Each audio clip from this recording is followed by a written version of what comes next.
મિત્રો જય શ્રી કૃષ્ણ, જય દ્વારકાધીશ. મિત્રો આજે આપણે ગીતોપનિષદ ભગવદ્ ગીતાના અધ્યાય નંબર 18 ઉપસાહાર ત્યાગની પૂર્ણતાના શ્લોક નંબર 14 વિશેની માહિતી પ્રાપ્ત કરીશું. અધિષ્ઠાનમ તથા કર્તા કરણમ ચ પૃથક વિધમ વિવિધા ચ પૃથક ચેષ્ટા દેવમ ચ એવ અત્ર પંચમમ.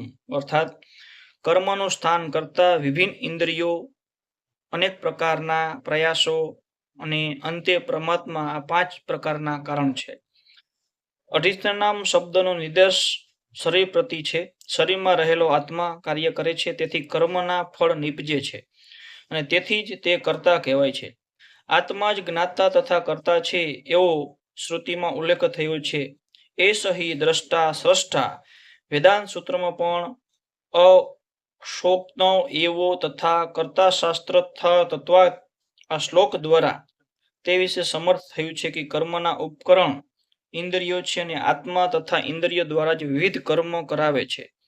દરેકે દરેક કર્મ માટે અલગ અલગ પ્રયાસ અથવા ચેષ્ટા થાય છે, પરંતુ સર્વ કર્મો હૃદયમાં મિત્ર રૂપે રહેલા પરમાત્માની ઈચ્છા પર અવલંબિત રહે છે.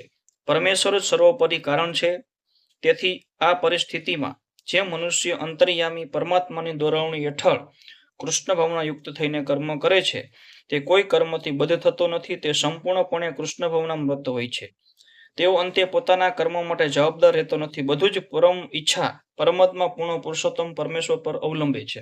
મિત્ર, આ શ્લોક આપણે પૂર્ણ કરીએ છીએ. નવો શ્લોકના નવો વિડીયો માટે આ ચેનલ લાઈક અને સબસ્ક્રાઇબ કરજો, જેથી કરીને તમને નવા શ્લોકની નવી માહિતી મળી શકે. જય શ્રી કૃષ્ણ, જય દ્વારકાધીશ.